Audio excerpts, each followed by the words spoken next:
પટેલ રમીલાબેન વિષ્ણુભાઈ, રહેવાનું સુરત, પ્રોપર મહેસાણા. શું માનતા રાખી? મેં માનતા રાખી હતી પહેલા પરચા માતાજીના, કે મેં વિડીયો જોતી હતી માતાજીના ઘરે. મારું મન ઘરે રહેવાનું નહોતું, તો માતાજીના શ્રદ્ધાથી અચાનક જ તમારા વિડીયો આવી ગયા માતાજી. પછી મેં વિડીયો જોવા માંડી તો મને શ્રદ્ધા લાગી. પછી મારી વહુ પ્રેગ્નેન્ટ હતી. પછી મેં અહીંયા બારે જ આવી વૈભવ લક્ષ્મી પાર્ટી પ્લોટમાં 7-1 તારીખે. પછી મેં ઘરે ગઈ. પછી ઘરે ગઈને 4-5 દિવસ પછી મારી વહુને આમ કશું આવડ થઈ જાય એવું હતું. 6ઠ્ઠો મહિનો જતો હતો. પછી આ દવાખાને છોકરાને વહુ 2 દેખાડવા ગયેલા, તો ડૉક્ટરે કીધું કે તમારે દાખલ કરી દેવી પડશે વહુને. છોકરો પછી મને ફોન કર્યો કે મમ્મી આવું છે, શું કરું? કીધું ટેન્શન રાખ નહીં, માને અરજ કરી દે. મેં ઘરેથી માની અગરબત્તી કરીને માને અરજ કરીને નીકળું છું, કંઈ થશે નહીં, તું ટેન્શન નહીં રાખ. છોકરાની આંખમાં ઓસુ આવી ગયેલા. માતાજી પછી ડૉક્ટર બોલ્યા કે મેં ટાંકો લઉં છું, પણ નક્કી નહીં. અમારા લોકોને સહી બી કરાવી દીધેલી કે ચાન્સ નથી તમારે 6ઠ્ઠા મહિને. કીધું કંઈ વાંધો નહીં, તમે ટાંકો લો. તો ખર્ચો કર્યો, પછી ટાંકો લીધો. પછી તરત જ 2 દિવસ રાખી મારી વહુને. પછી 4 મહિના પછી પાછું ડિલિવરી ટાઈમે એને ઇન્ફેક્શન હતું, બહુ મોટું ઇન્ફેક્શન હતું. ડિલિવરી થાય એવી જ નહોતી. ડૉક્ટર કે તમે ઓપરેશન કરવું પડશે. કીધું કંઈ વાંધો નહીં, તો અમે રાહ જોઈએ એના માટે. પછી ઇન્ફેક્શન પાછું અમને 20 તારીખે આપેલી ડિલિવરીની તારીખ. તો છોકરો કે મમ્મી 20 તારીખે જવાનું છે. મેં કીધું કંઈ તારે જવાની જરૂર નથી, છે મારી મા હાજર જ છે મારા. મને માતાજી 2 વાર સપનામાં આવ્યા, 1 વાર રૂબરૂ તમે હસો છો. એવી રીતે મારું ઓપરેશન હતું, મને ગરમી લાગતી હતી, તો માતાજીને ખાલી નામ જ દીધું. માં હસતા હસતા મારા ઘરે આવ્યા અને તરત લાઇટ બી આપી દીધી. પછી વહુને ઇન્ફેક્શન પછી 20 તારીખ આપી. મેં છોકરાને ના પાડી, કીધું 20 તારીખે તારે જવાની જરૂર નથી, મેં માને મોર કરી દીધી છે. તો 20 તારીખે પછી ના પાડી. પછી અમે 4-5 દિવસ રાહ જોયા. 25 તારીખે માતાજીએ ખુદ અમને ડિલિવરી નોર્મલ કરાવી દીધી. ઇન્ફેક્શન બી ગાયબ થઈ ગયું અને ડિલિવરી બી નોર્મલ થઈ ગઈ. ડૉક્ટર બી બોલ્યા કે ઓપરેશન કરવું પડશે. તો મેં કીધું મારે ઓપરેશન કરવું જ છે નહીં, મારી મા છે. મેં છોકરાને કીધું કે તારો છોકરો, મારી મા મારે મોઢે બોલે છે, તારો છોકરો નોર્મલ ડિલિવરી હું કરાવીશ અને તારો છોકરો 3 થી 3.5 કિલોનો આવશે. નહીં આવે તો મને ઘર બહાર કાઢી મૂકજે. મારી મા છે મારા રે, મારી ખૂંખાર મેલડીમાં મારી આગળ ચાલે છે. 2 દીકરો માગ્યો છે નહીં. માને કીધું તું મને પારણું બંધાવજે. હા, મેં પારણા માટે જ કીધું તું, પણ માને મને દીકરો આપ્યો ને. ડોક્ટર ના પાડતા હતા, બિલકુલ ના પાડતા હતા. 6 મહિને કેસ બગડી જાય એવો હતો. હા, બગડી જાય એવો હતો. હા, છેલ્લે ડોક્ટરે એવું કહી દીધું કઈ થશે નહીં.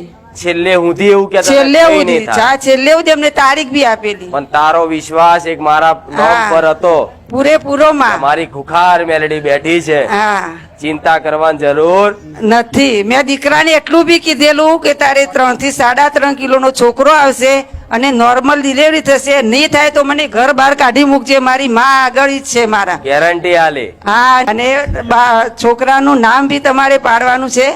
માં મારો બહુ હરખ છે. કોઈ વાંધો નહીં. છોકરાનું નામ મેં આલ્યો છે, તો તમે જાતે કીધું કે માં નામ પાડજે, તો આનું નામ જલ્દી પાડ દો. તમ કે ટાઈમ બહુ હશે, ટાઈમ બહુ ગાદી ને થાય છે. જો આનું નામ જોઈ લઉં, આનું નામ અંકુશ. મારી બેબીની ડિલિવરી હતી, તે ઓપરેશનનું કહેતા હતા ડૉક્ટરો. તે મેં એવી માની કે મારી બેબીની ડિલિવરી નોર્મલ થવી જોઈએ, કોઈ ઓપરેશન થવું જોઈએ નહીં. માં ખુખર મેળવી ડગલો મેં કંઈ આગળ રહેજો માં, તે મારી બેબીની ડિલિવરી નોર્મલ થઈ. તે પછી તે મેં કંઈ બાબુ હોય કે બેબી હોય, પણ હું તમારા પારે નોમ પડાવવા લાવીશ.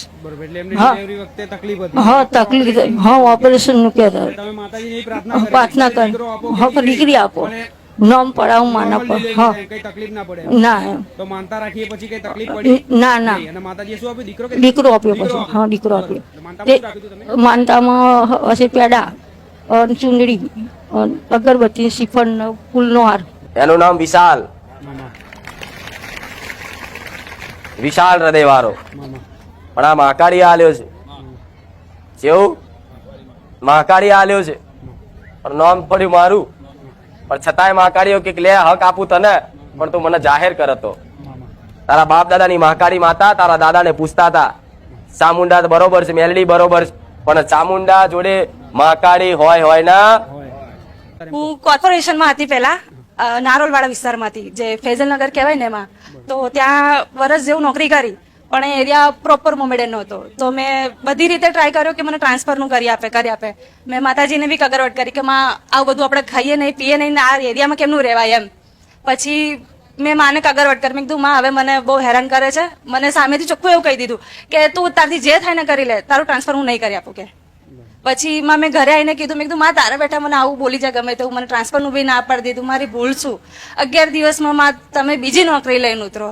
તો 11 દિવસ થતા થતા તમે બીજી નોકરી લઈને ઉતર્યા. ત્રીજા જ દિવસે ફોન આવી ગયો. જેવી નોકરી છૂટી એવી ને એવી મળી જાય. હા એમ બસ. હા. રામ રામ. મેં માનતા રાખી હતી કે મને બીજી નોકરી મળી જશે, જેવી ગઈ એવી બીજી તરત જ. તો હું માતાજીને જે પહેલો પગાર આવશે હું એમના પાળે મૂકીશ. ભલે રામ. એટલે એ લઈને આવી છું આજે. માનતા જો બધાને કહું છું, માનતા અને બાધામાં બહુ ફરક હો. હા હા કહું, માનતા એટલે તમે જે મનથી રાખો એને શું કહેવાય? માનતા.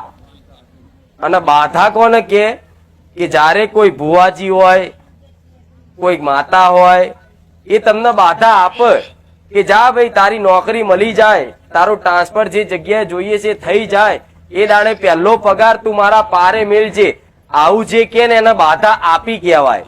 પણ આ એના મનથી રાખી કે માં આ કામ થઈ જાય તો પહેલો પગાર તારા શરણે મૂકીશ, આને કહેવાય માનતા. મેં મનથી જ માન્યું હતું. મેં મનથી જ માન્યું હતું. એટલે આ બધાને કહું છું, યાર આલી હોય ને એ બાધા કહેવાય કે જા દીકરો આલીશ તું મને ગરબો આલજે, તે બાધા કહેવાય. પણ મનથી માન્યું માં દીકરો આલજે, એક પારણું લાવીશ કે શ્રીફળ ચુંદરી અગરબત્તી કરીશ, તેને માનતા કહેવાય. આ ભેદ સમજાવું છું. રામ રામ. પણ માં એટલું એટલે ખરું, અમુક જણા એવું કહેતા કે આ બાધા હાલતા હશે, એટલે કોણ ખોલીને વાપરજો, ભરવા વાળા બાધા કોઈને હાલતી નહીં, એમના મનથી રાખે એમનો માનતા કહેવાય. મેં મનથી જ રાખી હતી. અહીંયા હા, પણ માં એટલું તો જરૂર કહું કે વરસ હું એ જગ્યામાં રહી. કોઈ જેન્ટ્સ બી નાટક એવી જગ્યા હતી, પણ એ જગ્યામાં હું વરસ રહી, પણ તમે મને બહુ સાચવી માં. ભલે રામ. મને આંચ નહીં આવવા દીધી. ભલે આશીર્વાદ. મિનીબેન ક્યાંથી આવવાનું? વેરાથી બોરસદ શું માનતા રાખી હતી? દીકરાના લાયસન્સ માટેની. તો પહેલા ફેલ થયો તો લાયસન્સ માટે ગયો હતો તે, અને પછી એણે યુટ્યુબમાં જોયું તો મને એવું કહ્યું તું બારેજરા ધામમાં જા અને માતાને ત્યાં જઈને મન તે હું આવીને માન્યું મેં કે મારા છોકરાને લાયસન્સ સારી રીતે આવી જાય. તો આ 22 તારીખે એનું લાયસન્સ ફરી બીજી વાર એક્ઝામ હતી ને એમાં પાસ થઈ ગયો. અને આ લાયસન્સ કયા દેશમાં છે તમારો દીકરો? ઓસ્ટ્રેલિયામાં. બરાબર. એટલે ત્યાંના લાયસન્સ માટે એમને પહેલા એકવાર એક્ઝામ આપી તેમાં ફેલ થયા. ફેલ થયા. એટલે ત્યાંથી એમને વિડીયો જોઈને મને કહ્યું. હા વિડીયો જોઈને મનથી પ્રાર્થના કરી. હા. તો એ પછી પછી એના લાયસન્સમાં 2 વાર રવિવાર બીજા રવિવારે અમે આયા, ત્રીજો રવિવાર થયો એનું લાયસન્સ આવી ગયું આ 22 તારીખે. અત્યારે એમનું લાયસન્સ આવી આવી ગયું. હા, ઓસ્ટ્રેલિયામાં ગાડીનું. બરોબર. હવે એને ટ્રકનું લાયસન્સ કરાવવાનું છે માને, અને ઓસ્ટ્રેલિયાના વિઝા ને અમેરિકાના વિઝા કરાવવાના. ભલે રામ. લાયસન્સ ઓસ્ટ્રેલિયા મળી ગયું. તારા દીકરાનો ભાવ હશે તને કીધું ને? હા. તમે તો ઓળખતા નતા ને? ના ના તારા દીકરાએ ઓળખ કરાવી જો. કરાય. હા હવે આવતા જતા તો બધું થાય. હા. ભલે ઓસ્ટ્રેલિયા ચાઇના તો હશે મારા ભાવિ ભક્તો ને.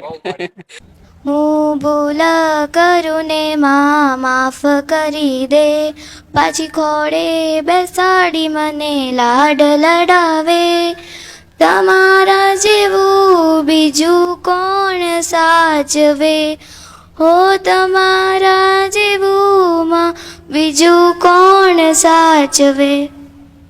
ભલે રામ. માતાજી મારી માનતા હતી, જ્યારે અમે આવ્યા હતા સ્ટેજ પર ત્યારે હું તમને 2 પેન આપી હતી, તો તમે કીધું હતું કે તારો પહેલો નંબર તે પાસ થઈ. માતાજી મારો પહેલો નંબર આવી ગયો. આખા 6ઠ્ઠા ધોરણમાંથી હાઈએસ્ટ માર્ક્સ આવ્યા. ત્યારે એવું કીધું તું માતાજીએ કેટલા ટાઈમ પહેલા? 1 મહિનો કે 2 મહિનો થયો તેને પહેલા એવું કીધું હતું. પેન આપી હતી મન. હા પેન આપી હતી ને? 2 પેન આપી હતી. આ પેન? એ 2 પેનથી જ મેં બધા પેપરો લખ્યા છે. મેં કીધું હતું કે માતાજી હું તમને આ પેન આપું છું, આ પેનથી જ હું પેપર લખીશ, પણ આ પેનથી મને બધું યાદ રહે, મારા પેપરો જ સારા જવા જોઈએ અને મારો પહેલો નંબર આવવો જોઈએ. તો એવું જ થયું હતું. માતાજીની આપેલી પેનથી તમે લખ્યા પેપર તો પહેલો નંબર જ આવ્યો તમારો. હા. અને એ જ સમયે માતાજીએ કીધું હતું પહેલો નંબર આવશે. હા. ભલે રામ. ચોક. પહેલાથી કોઈ મોટો નંબર નહીં કેજો ને એનથી મોટો લાયાલો. રામ.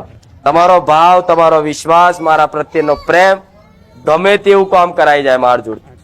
પણ ભણવું, આશા નહીં રાખવી. આ તો એને શું કીધું, હું ભણું વાંચું એ યાદ રહેવું જોઈએ. માતાજી એવા આશીર્વાદ આલજો તો હું એવા આશીર્વાદ આલું. હા યાદ રહેશે. પણ કોઈ દીકરો દીકરી એમ કે માં હું કશું વાંચતો નહીં, તું પાસ કરાયેલ તો હું નહીં કરાયેલું. ભણવું તો પડે, વાંચવું તો પડે તો હું યાદ, મારા આશીર્વાદ થી પ્રેરણાથી યાદ રે. પણ કોઈ માથે પડે ડાયરેક્ટ જ કે મારી પાસ કરાય ચમનો માર પાસ કરાવો. મારું નામ તેજલ સોની છે. હું અમદાવાદમાં રહું છું. અમારા ભાઈની મેં માનતા રાખી હતી અને બ્લડ કેન્સર રિપોર્ટમાં આવ્યું હતું. આવી જાઓ તમે. અમારા ભાઈનો શું આવ્યું હતું? Blood cancer. બ્લડ કેન્સર આવ્યું. હા, તો રિપોર્ટ કર્યો, ડોક્ટરે કીધું કે એમને દાખલ થવું પડશે, 1 મહિનો આઇસોલેશનમાં રહેવું પડશે. એટલે મેં માડીને પ્રાર્થના કરી કે હે માડી, મારા ભાઈને બધું મટી જાય અને વધારે દિવસ રહેવું ના પડે એને, અને બધું ક્લિયર થઈ જાય, કોઈ ઓપરેશન ના કરાવવું પડે. બરોબર. તે માડીએ પૂરું કરી દીધું એ કામ. બરાબર. 12 જ દિવસમાં. હા, ડોક્ટરે કીધું બધું સારું થઈ ગયું છે, તમે જઈ શકો છો ઘેર. બરોબર. તો એટલે મેં પેડા ને બધું ત્યાં માનતા કરી દીધી, પૂરી કરી દીધી. એટલે એમને કીધું સ્ટેજ ઉપર જજો. પેલા ડોક્ટર શું કહેતા હતા? પેલા ડોક્ટર એમ કહેતા હતા કે તમારે મહિનો ત્યાં રોકાવું પડશે આઇસોલેશનમાં. આઇસોલેશનમાં. હા. બ્લડ કેન્સર ના હા. ઓપરેશન. ઓપરેશન બી કરાવવું પડશે એમ. બરોબર. પણ તમે માતાજી માનતા રાખી તો માનતાથી મટી બી ગયું અને 12 દિવસમાં બહાર બી આવી ગયું અને બધું કમ્પ્લીટ થઈ ગયું. અત્યારે તંદુરસ્ત થઈ ગયો, અત્યારે કોઈ એમને તકલીફ પણ નહીં. કશું જ નહીં, લોહીએ બની ગયું ને બધું જ થઈ ગયું. ભલે ઓપરેશન એ બચ્યું. હા, અને 12 જ દિવસમાં વાડી બહાર આવી ગયો. નકર એમ કહેતા થાય હતા ખરું? ડોક્ટર. હા, એ કહેતા હતા કે મહિનો અંદર રહેવું પડશે. એકદમ રિપોર્ટ પર સરસ. ટાઈપિંગ ના કરી દે ખુખાર મેલડી. સાચી વાત તમારી. તમે હોય પછી ક્યાંય કોઈની જરૂરત જ નહીં. ભલે, બધું સરસ પણ- થઈ ગયું, સરસ. સરસ થઈ ગયું. હા. હજુ આવું ને આવું સરસ રહેવા આશીર્વાદ. હા માડી. પણ આ દુઃખ પડવાના કારણો હોય છે. હા માડી. ચૌધરી વિરમભાઈ જહાભાઈ, મહેસાણા જિલ્લાનો રહેવાસી. આસામમાં ફોજી તરીકે નોકરી કરું છું. મારી વાઈફની પિત્તાશયની અંદર 12 mm ની પથરી હતી. તો મેં 1 મહિના પહેલા મનતા માની ત્યાં બેસીને કે માં, મારી વાઈફની આ પથરી મટી જાય તો માં, હું મારી જે શક્તિ હશે હું મનતા કર્યો. તો મારે CRPF ની